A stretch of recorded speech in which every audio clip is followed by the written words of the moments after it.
அனைவருக்கும் வணக்கம். மட்டக்களப்பில் ஒரு பிரமாண்டமான ஆசியாவிலே மிகப்பெரிய பிரமாண்டமான ஒரு நூலகம் ஒன்று உருவாகியிருக்கின்றது. இது இன்றைக்கு நேற்று உருவாகின நூலகம் இல்லை.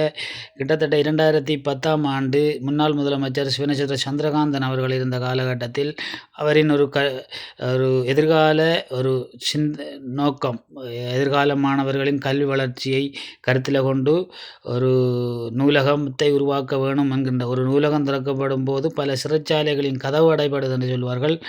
அந்த அடிப்படையில் ஒரு நூலகத்தை திறக்க வேண்டும். அதுவும் சாதாரண நூலகம் போல இல்லாமல் ஆசியாவிலே மிக பிரமாண்டமான ஒரு டிஜிட்டல் முறையான எல்லா வசதிகளோடும் கூடிய நூலகத்தை திறக்க வேண்டும் என திட்டமிட்டு 2010ஆம் ஆண்டு கல்கள் நாட்டப்பட்டு முதலமைச்சர் இருந்த காலத்தில் சில வேலைகள் ஆரம்பிக்கப்பட்டாலும் பிறகு அவர் சிறை செல்ல வேண்டிய நிர்பந்தம் ஏற்பட்டது. ஆட்சியாளர்களின் சூழ்ச்சியால் சிறை சென்றதுக்கு அப்புறம் அந்த நூலகத்தை யாரும் கையில் எடுக்காமல் செய்யாமல் இது பிள்ளையாங்கட்டியது தானே என்பதற்காக யாருமே கண்டுக்காமல் விட்டிருந்ததும் இப்போது பல தகவல்களை பொய்களை பரப்பி வருகின்றார்கள்.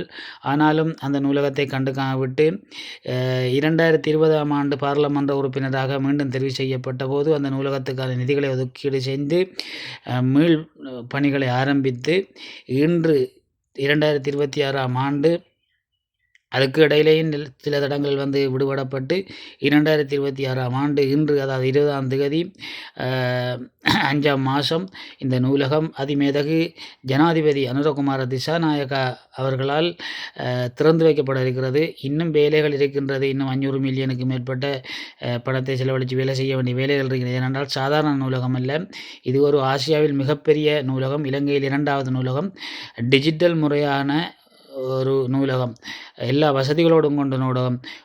இதுகள் ஒரு விழா நடக்கிறதுக்கான ஹால் இருக்குது, கருத்தரங்குகள் நடக்கக்கூடிய ஹால் இருக்குது, டிஜிட்டல் முறையான கம்ப்யூட்டர், சின்ன பிள்ளைகளுக்கான எல்லா வசதிகளும் கூடிய ஒரு நூலகம், தனி அறை இருக்குது. அந்த நூல்களை படிப்பதற்கு மற்றவர்களின் டிஸ்டர்ப் இல்லாமல் எல்லாரும் சேர்ந்து இருக்குது. அப்படியான பல அது இப்போ இன்றைக்கு திறப்பு விழா செய்து 3 நாளைக்கு, நாளை அன்றைக்கு, அடுத்த நாளைக்கு என்று 3 நாளைக்கு மக்களை அதை ஒரு சுற்றுலாத்தலமாக 3 நாளைக்கு அறிமுகப்படுத்திருக்காங்க. மக்கள் சுற்றி பார்த்து என்னென்ன இருக்கின்றதை அறிகிறதுக்காக சுற்றுலாத்தலமாக ஏற்படுத்தியிருக்காங்க.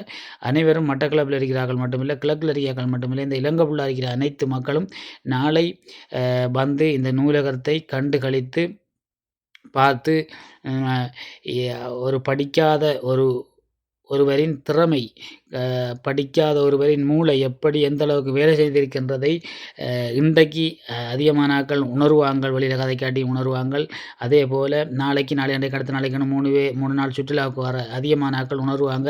அங்கே இருக்கிற தளபாடங்கள் எப்படி தயாரிக்கப்பட்டிருக்குது, இன்னும் 100 வருஷம் எந்த பிழையும் இல்லாமல் இருக்கக்கூடிய அளவுக்கு அந்த தளபாடங்கள் தயாரிக்கப்பட்டது. அப்படி புத்தகங்கள் 3 லட்சத்துக்கும் மேற்பட்ட புத்தகங்களை ஏற்பாடு செய்திருக்கிறார்கள். ஆனால் தற்போது மாநகர சபையின் மேயர் அறிவித்திருந்தார் 1 லட்சம் புத்தகம் மட்டும் சொல்லி. அந்த நூலகத்தை கட்டியவர் 3 லட்சம் புத்தகத்தை ஏற்பாடு பண்ணியிருந்தார். மிச்சம் என்ன நடந்ததுன்னு தெரியாது, போய் பாருங்கள். அறிவு களஞ்சியம், அதாவது ஒரு படிக்காத ஒருவன் எப்படி ஒரு படித்த எதிர்கால சந்ததிகளை உருவாக்க வேண்டும் என்று என்ன செய்திருக்கிறான்றதை அனைவரும் சென்று பாருங்கள். நன்றி, வணக்கம்.